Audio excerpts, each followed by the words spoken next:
শিলচর তিরুবন্তপুরম এক্সপ্রেসে এক বিএসএফ জওয়ানের গৃহবধূর প্রতি অশ্লীল ইঙ্গিত, রেল প্রশাসনের কঠোর পদক্ষেপ।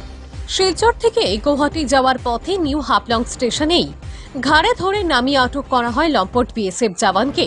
বিএসএফ জওয়ানের নাম নারায়ণ শেট্টি, বয়স আনুমানিক 42-এর কাছাকাছি, বাড়ি উত্তরপ্রদেশে।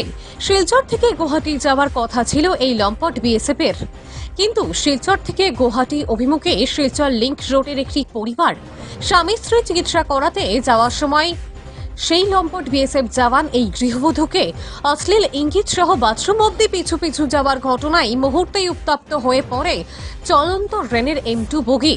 তাৎক্ষণিকভাবে পরিস্থিতি নিয়ন্ত্রণে আনতে টিকিট পরিদর্শক আধিকারিক রেকর্ড করেন অভিযোগ এবং রেলওয়ে কন্ট্রোলে প্রেরণ করে আইনি পদক্ষেপ নেওয়ার চেষ্টা চালায়।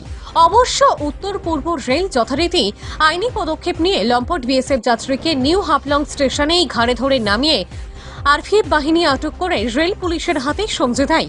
এদিকে রেলওয়ে প্রশাসনের তাৎক্ষণিক পদক্ষেপে পরিস্থিতি নিয়ন্ত্রণে আসে এবং ভুক্তভোগী পরিবার উত্তর পূর্ব রেলের নিরাপত্তা ব্যবস্থাকে ধন্যবাদ জানান। পাশাপাশি সবাইকে সচেতন হয়ে রেলের নিরাপত্তা ব্যবস্থা নিয়ে সচেতন নাগরিকের দায়িত্ব পালন করতে আহ্বান জানায় ভুক্তভোগী পরিবার। আজি ৰেলত মই আৰু মোৰ মিছেছ শিলচৰৰ পৰা গুৱাহাটী যাৱাৰ টাইম CRPFৰ এটা মানুহ এমন বেয়া ইংগিত কৰি আছে মোৰ মিছেছক, যিটো বাহাই প্ৰকাশ কৰাৰ মতো নহয়। মোৰ দেশৰ প্ৰধানমন্ত্ৰী নৰেন্দ্ৰ মোদী ডাঙৰীয়াক হৈ আছে বেটি বাচাও, বেটি পঢ়াও, বেটি সুৰক্ষিত। আৰু মই ৰেলত আজি দেখিলোঁ যে মানুহক সুৰক্ষিত নহয়। পিছতে মই কমপ্লেইনৰ পিছত মই দেখিলোঁ আৰু যে RPF-এ তাক উটাকৈ লৈ গ'ল। আপুনি কমপ্লেইন কেতিয়া কৰিছে? কেতিয়া মই টিটোৰ ওচৰত কৰিছোঁ। আচ্ছা, কিমান সময়ৰ ভিতৰত ৰেলৰ পৰা আপুনি একশ্যন পাইছে বা কেনেকৈ লাগিল আপুনি?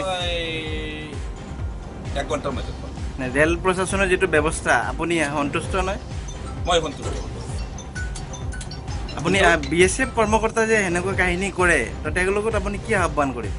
মই অসমৰ মাননীয় মুখ্যমন্ত্ৰী আৰু দেশৰ প্ৰধানমন্ত্ৰী ডাঙৰীয়াক মই কম যে BSF-এ যিমান বেয়া ব্যৱহাৰ কৰি আছে মোৰ মিছেছৰ লগত, তাক